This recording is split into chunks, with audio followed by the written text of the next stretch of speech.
Hey everybody, it's Kenny K here, bringing you a different movie, not a horror movie.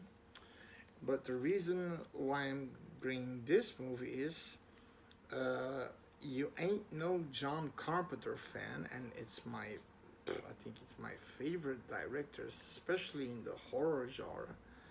Uh, but the one that sort of, we all know Halloween put him on the map, uh, got himself rich.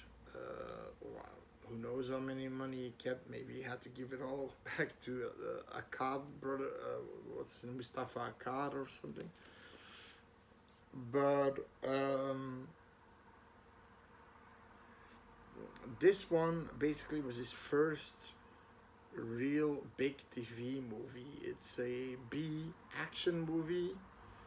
But I actually thought it was pretty good. Assault on Precinct 13. I never seen this movie. I only saw the remake once.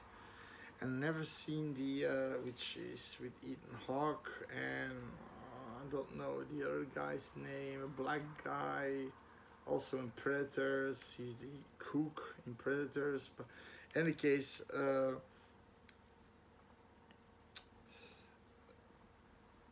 this movie has a 7.3 on IMDb, which is pretty good.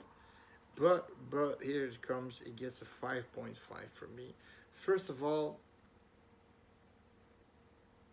the reason why it's not low 5.5 means it's one that I can put once in a while if I'm looking for some action movie. Uh, it's just I'm not an action guy. When I was between 10 and 15 years old, I liked all the action movies, Cobra, Commando, all those, you know.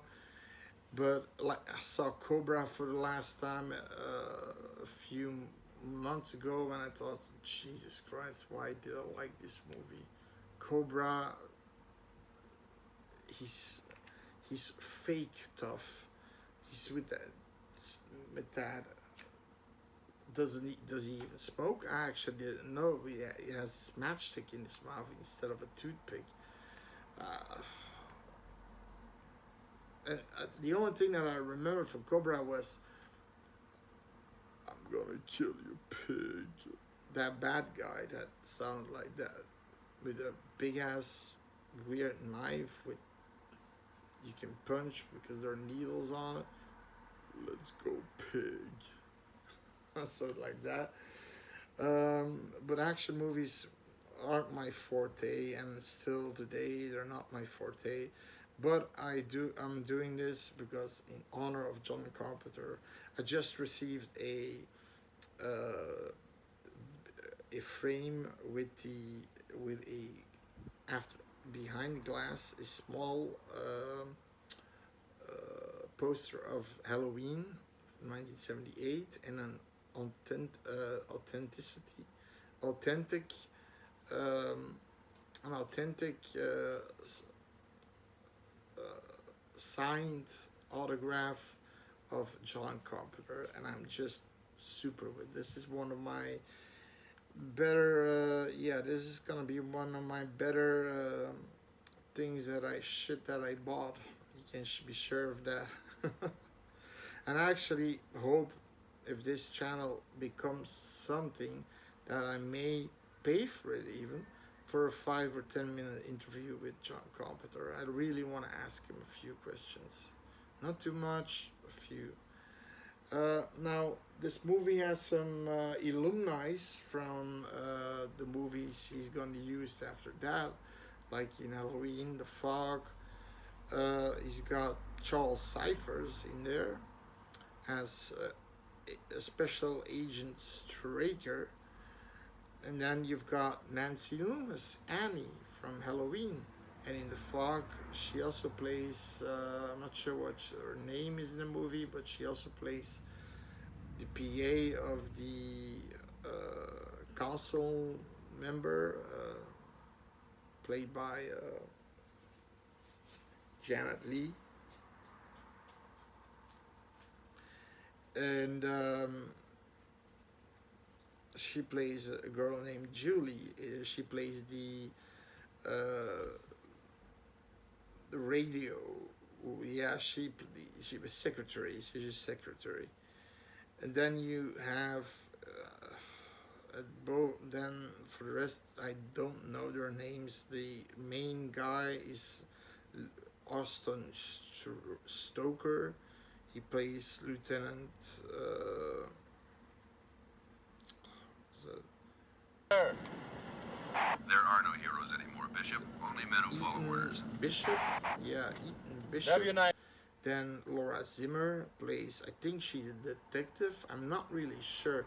It sounded like she was like a secretary, but she handled herself well with a gun, and I think she had a gun from her own. So I think she was a detective, Detective Lee. Then you have David Foster, one of my favorite characters of the movie, Napoleon Winston. He's so Can't cool. argue with a confident That's man. cool. That's being a cool guy. Cobra is fake cool in my opinion. Napoleon Winston was cool. He gets badgered by the police, and then he at some point he wants to stretch himself a little bit, and then he takes his chains and just rack him underneath the warden's legs, and he falls. And when he falls on from the chair, he says, "I don't sit well these days." And then when he takes the chain underneath the warden's leg, "You don't stand well these days, warden." It's just, he's cool, and he's constantly asking for a cigarette. No cigarette. And then eventually he gets one, and his face is like, oh. Yeah. He gets one from Lee, I believe, Detective Lee. He also, him and her have a little bit of a connection there. But everybody asks why he's called Napoleon Winston. Now,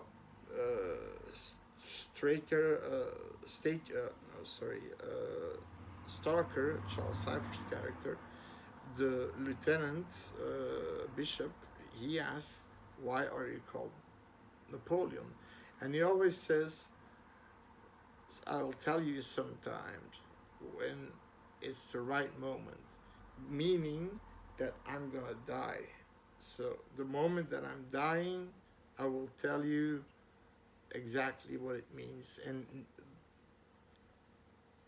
we sadly don't get to know this. This is a spoiler review, by the way. We don't get to know what Napoleon Wilson, what his nickname Napoleon was. I'm guessing Napoleon was an invader, a French invader like Julius Caesar. He killed a lot of people. I'm guessing Winston did in a lot of people. But why? Maybe turf to turf, you know. Now, there are two other people,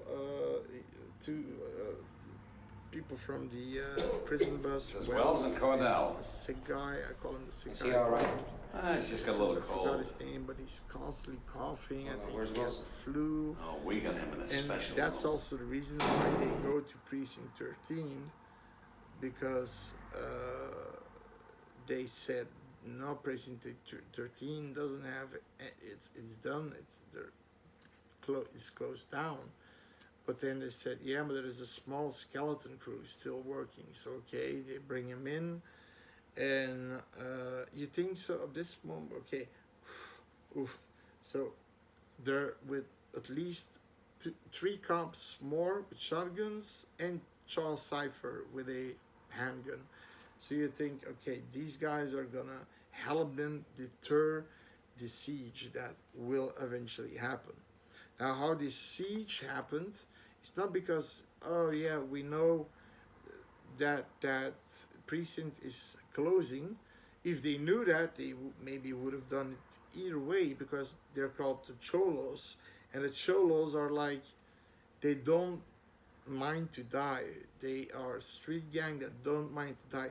There's a moment, the movie starts that way, in a prison, that six or so of the members try to escape, but they kill them.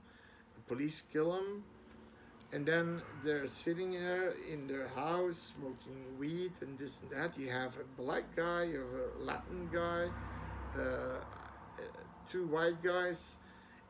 Um, it's a really multicultural gang, and because one is just talking in Spanish, Mexican Spanish, and they're starting to carve something on their. I think they're carving six on their arms, and then the white guy. It seems like he's in charge of the white gangsters, the other one for Mexican gangsters, the other one for the black, like he's dressed like a Black Panther, you know, one of those groups in the 70s. He's in charge of the black gangsters, and then the other one, I'm guessing from, also from for the piece of the gangsters, and they're cutting in each other's, and the other guy is doing like this. The like I said, the white guy, who looks a little bit like Kevin Bacon. They're cutting themselves. I'm guessing with six, and then they're putting that in a bowl of blood that they are sharing. Seems, especially in a time with AIDS, not a good idea, but okay. Because at some point these cholos come to the police station unarmed, and they use that bottle with the blood in of their blood, and they smash it into pieces, and they put a flag on there, and it's basically saying you're marked, you're fucking mine. Yeah, so these guys are pretty these are incredible, dangerous dudes.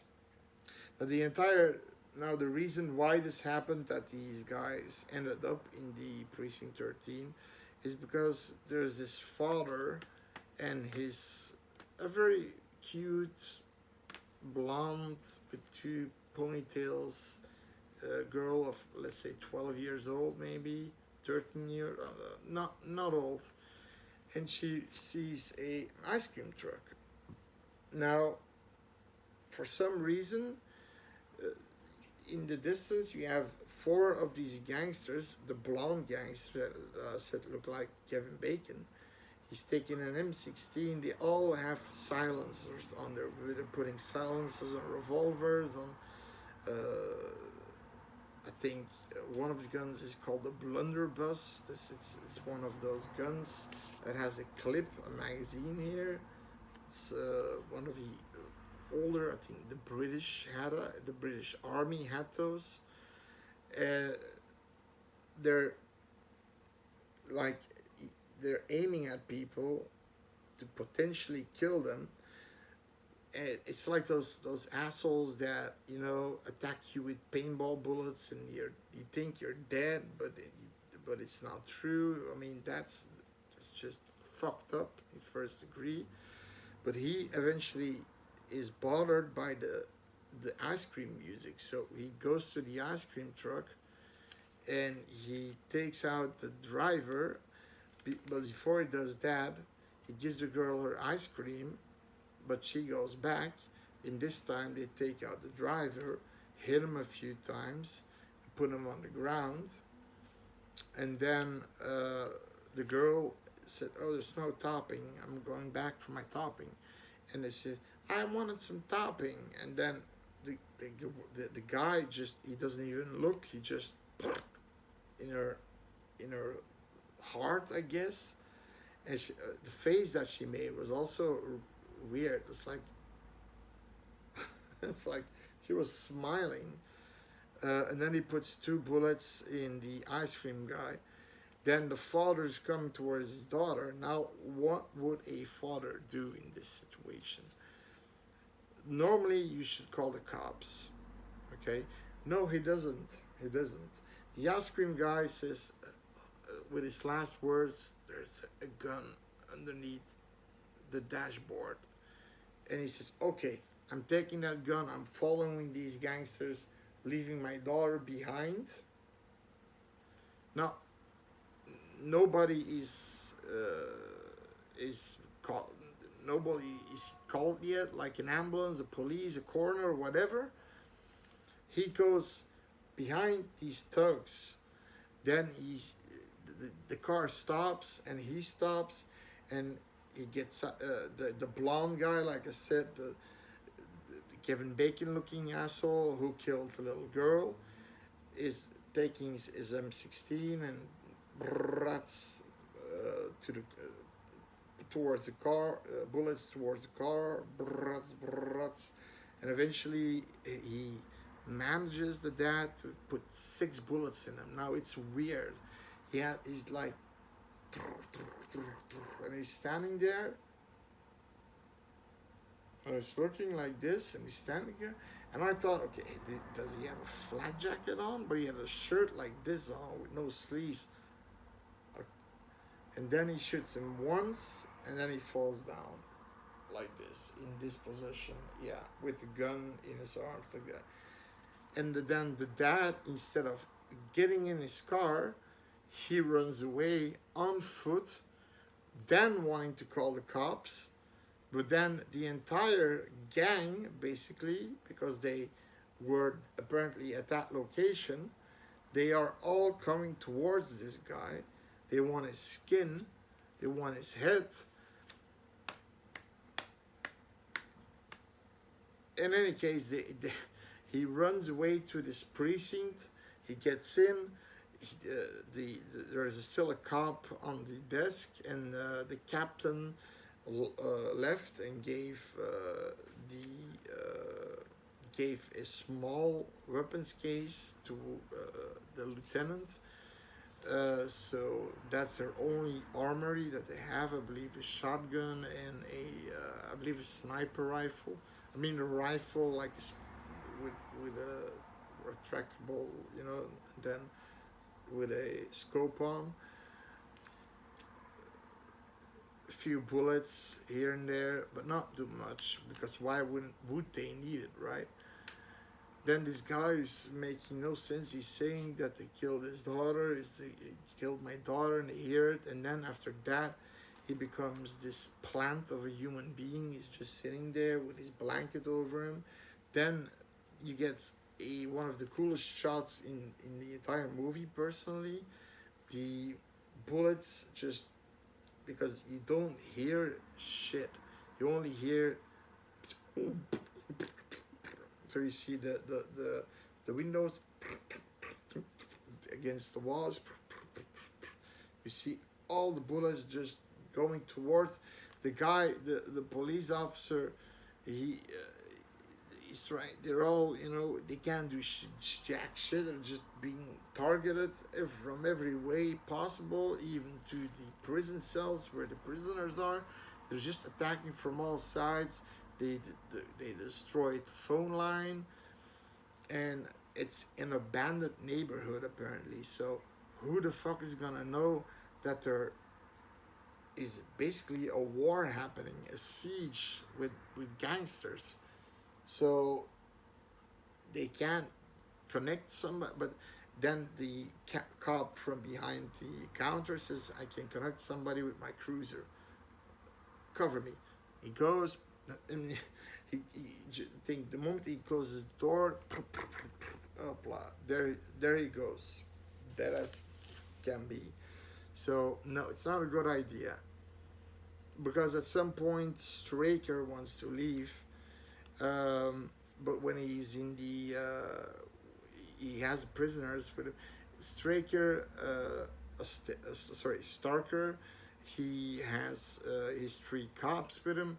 Instead of staying and helping with the siege, he wants to leave like a little pussycat that he is. Eventually, they kill the sick inmate. They kill the 3 officers, and they kill Charles Cyphers with a few bullets in his back. And then the lieutenant saves Napoleon Winston's life, and they eventually say, listen up, can you fight? He says, yes. Okay. He opens their, you know, their handcuffs from Wilson and Wells. Now, he gives them guns, so there's this entire, then the siege, just they are coming through the windows, and then you have this almost like Dawn of the Dead situation where they're all coming from the windows and the side, and you see Wilson like, and then yeah, it's they're just shooting into windows, they're coming through sewer systems, they're just, you know, coming through the open, of course, the open gate with the bus, the prisoners' bus, and then you have Lee, Detective Lee, standing there, and she gets hit, but she's pretending to be. I don't know what she's doing. Actually, she gets hit and she doesn't move at all. It's like, and she has a gun in her hand, and these guys are not shooting at her. It's like they're confused or something. Then she kills him with the revolver. So there were a few weird scenes. And listen, this movie.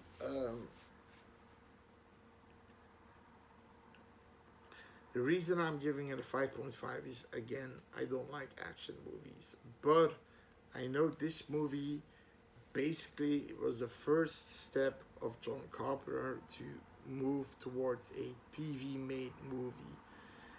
He did all the writing, he did the soundtrack, he did the screenplay, I think, he did the direction, he was a director, he did basically everything himself to, you know, drop costs.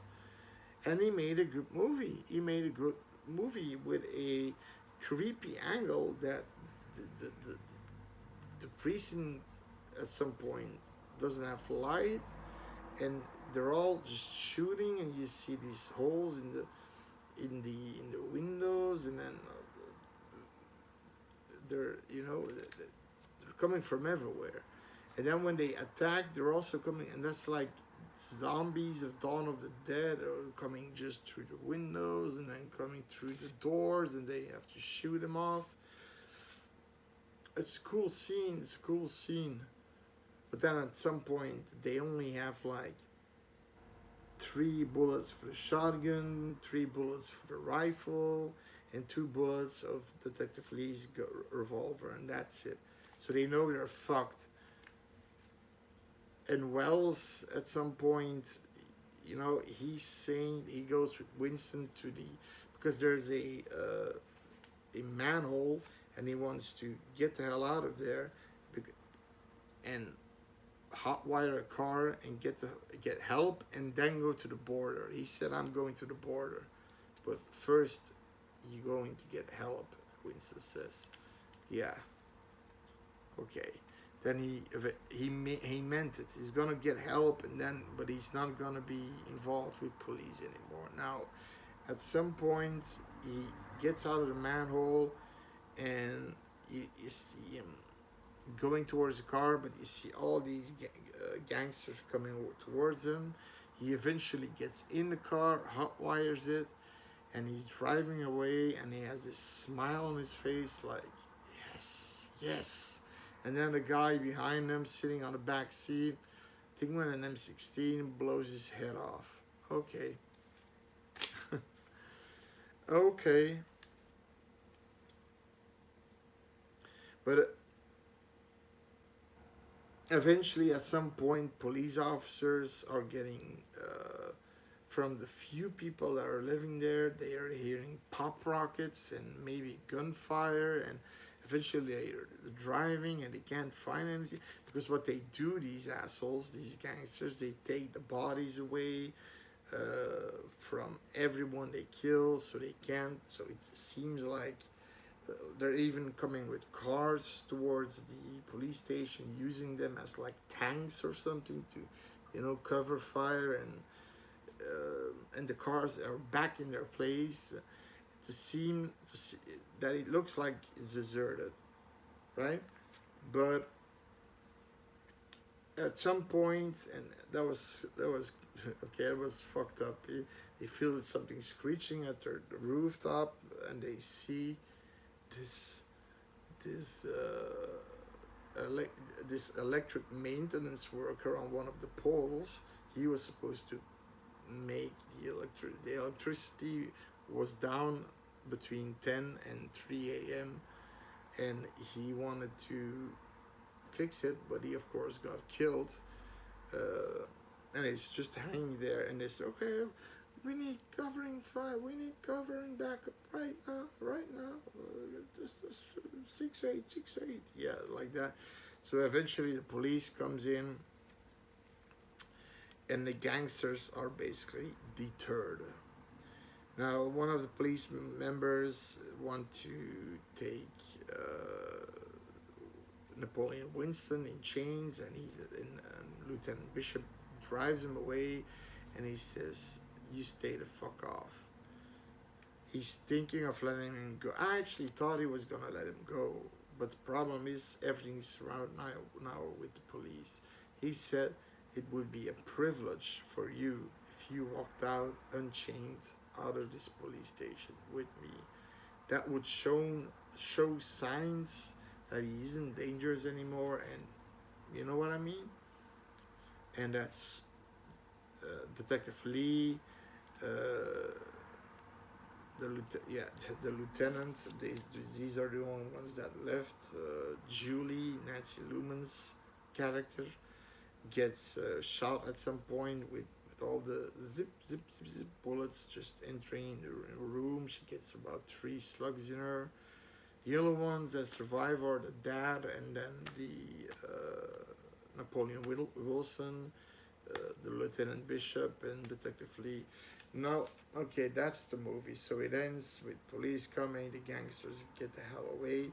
There's not a definitive main gangster. It looked like the blonde guy was the main gangster, to be honest. It looked like that.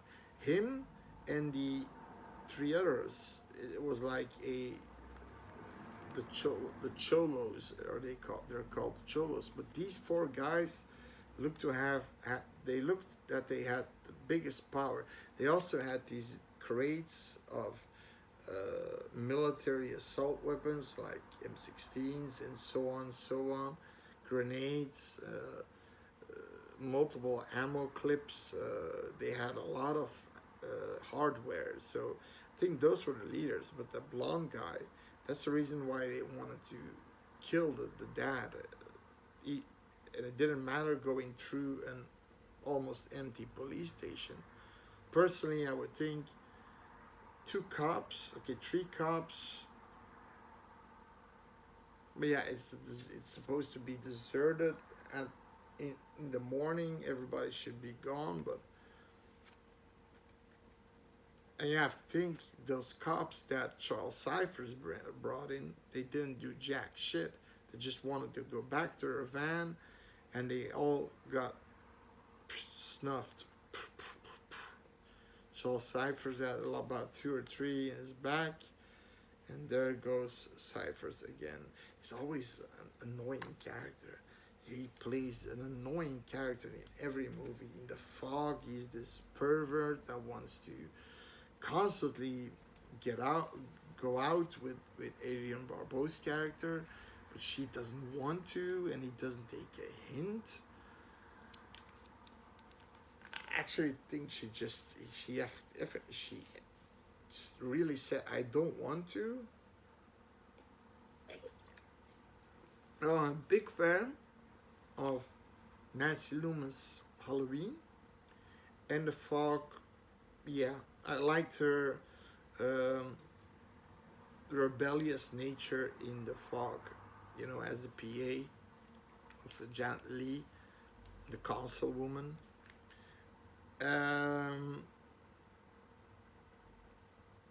Halloween, she's great as Annie.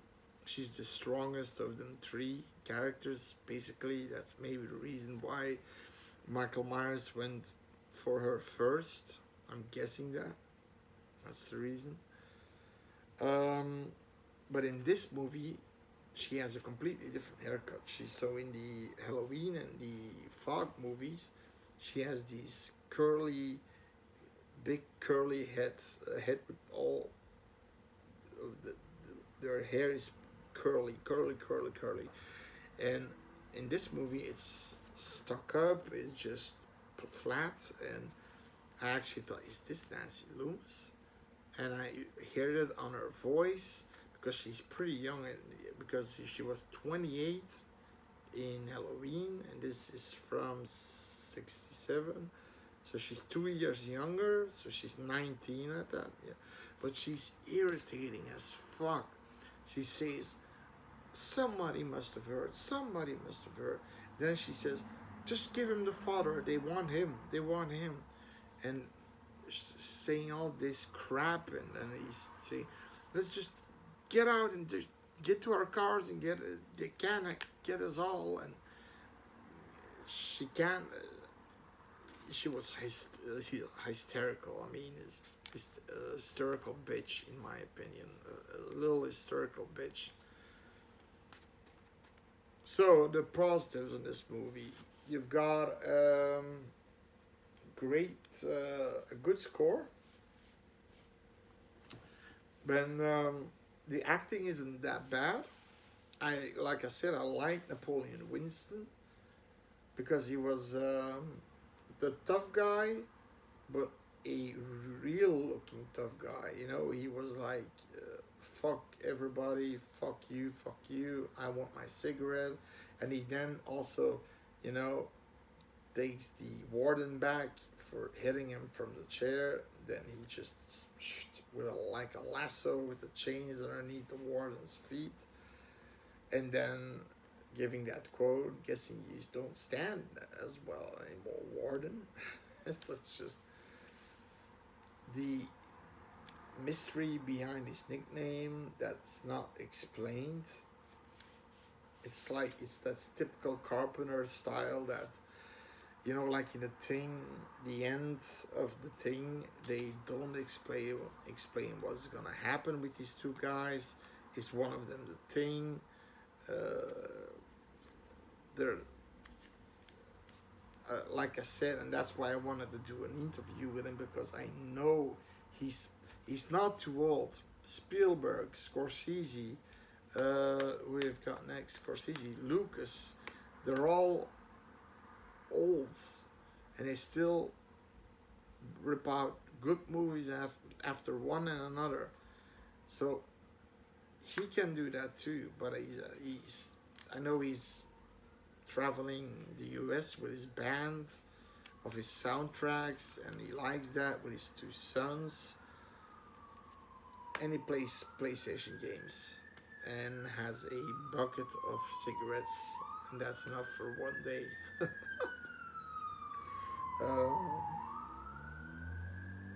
But I would like to ask him, are you willing, if the money is right, you get the money that you want, and you get producers that leave you alone, and you get full creative control of the movie. Nobody's gonna meddle, no studio's gonna meddle.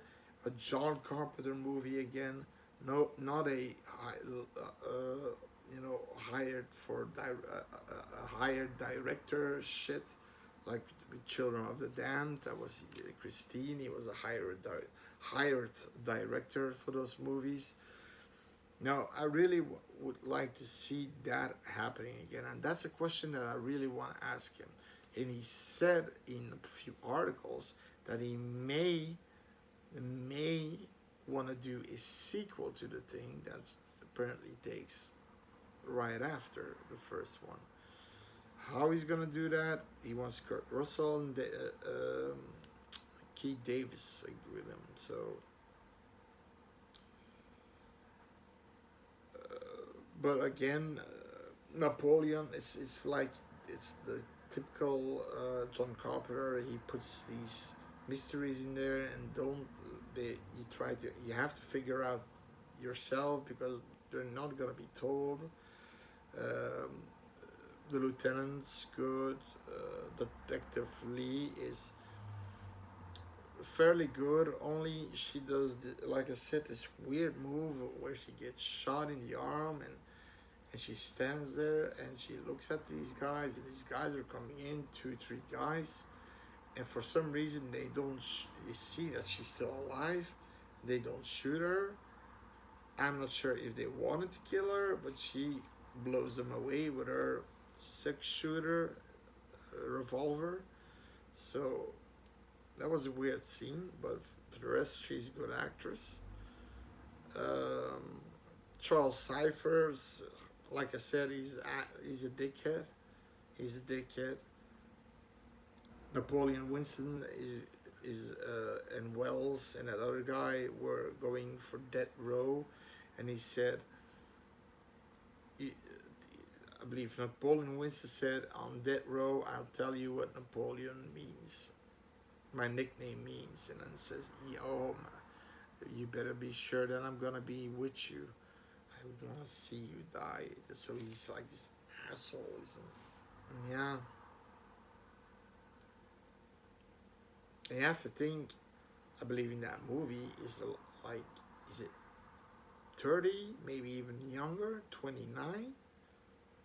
Guy did look, a lot of guys looked old as fuck back then, you know? Old as fuck. But were young. But the look was just. Nancy Loomis, yeah, she was just. Sort of, yeah, she was just frustrating. She was not a, and it got on my nerves at some point. I was glad she was dead. I was sad somehow that Wells, although he could have run, or he never wanted to do that. He wanted to help and then get the fuck away. And then he dies. That was a sad scene. Uh, the ending when they have this, basically they have a few bullets left, and there's this. It's a it's like a torpedo looking thing, you know. It's full of gas, and they put us. They have to fire at the end of it, and it explodes.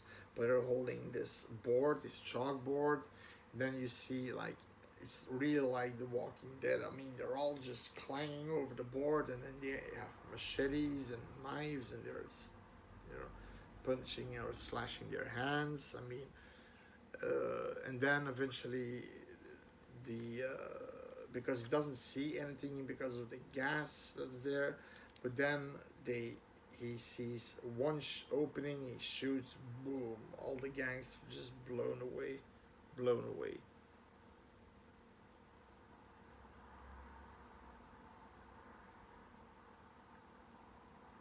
That was a good scene. A good scene is the, like I said, that all the gun, you don't hear the guns firing, but you see all these holes coming through the window, through the walls, and, you know, against the walls, and just all just from them everywhere. I like that. I like that they had a just a limited amount of ammo, so it's not like, you know, an M16 with 10 clips, so that would be too easy.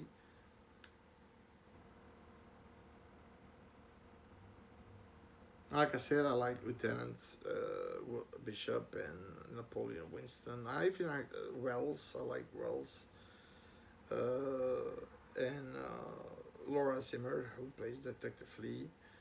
Um, but it just Charles Cyphers is a dickhead. He's a dickhead. He's a dickhead in every movie you see him in. And then Nancy Loomis, I like her because I have a signed autograph from Halloween, the scene where she's dead on the bed with the gravestone of Judith Myers. But here she's just annoying. Jesus fucking Christ. Um, I, and the fact that they had the balls, Carpenter had the balls to kill a girl, a sweet innocent girl. That's something that was at that time especially frowned on, especially when you even see the kill happening. So let's say he shot, you don't see the kill, you just hear somebody fall, but then he shots, and you see her getting the bullet in her heart. That's a ballsy move from Carpenter. But what the father did is just fucked up. He instead of calling the ambulance, that's first, and then the police, that's second. Maybe because he was close to these guys, maybe remembering their license plates. I mean, and maybe after that, he could still get the car, try to find him with the gun, but he's got to do some vigilante justice against like guys with M16s, and he's just got this revolver, a 6-shooter, and that's it. And then instead of going back in the car, driving away, no, he runs towards a then he decides to call the police. It's so stupid. It can, because they're all this entire team of gangsters, you know, is coming towards them. It's just, yeah. The father, the mute. He eventually also eventually at the end, the father survives, and then Lieutenant Bishop and Napoleon Winston and Detective Lee, they survive. Yeah, it's like I said, I'm not a big action fan, man. It's hard to tell for me, but I like John Carpenter, and you could see that it was shot by Carpenter. The way he wanted to see things, like when they're basically hiding, and then they are coming out of the tree works and in the cars. It's like it's a line of ants coming towards the opening of the police station, but then they disperse again. But then they're all around him, and they start to hit him with all they've got. And then they start to, the second part is the attack siege, and they start to get in, and it's pretty cool. It's tense. It's really, that was a tense moment, because you know, these police officers and these gangsters, I mean these prisoners, and they don't have enough bullets to keep them out forever. That's why they wanted to go to the basement to do a last stand, and using this this what it's called, man, this thing, this iron canister for holding the gas in there.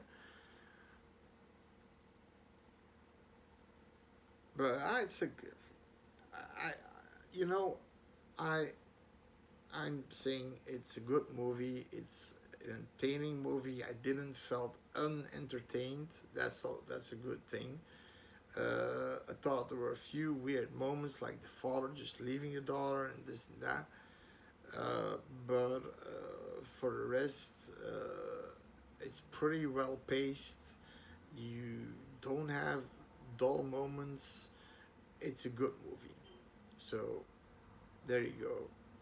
In any case, subscribe if you didn't. It's free. See you next time.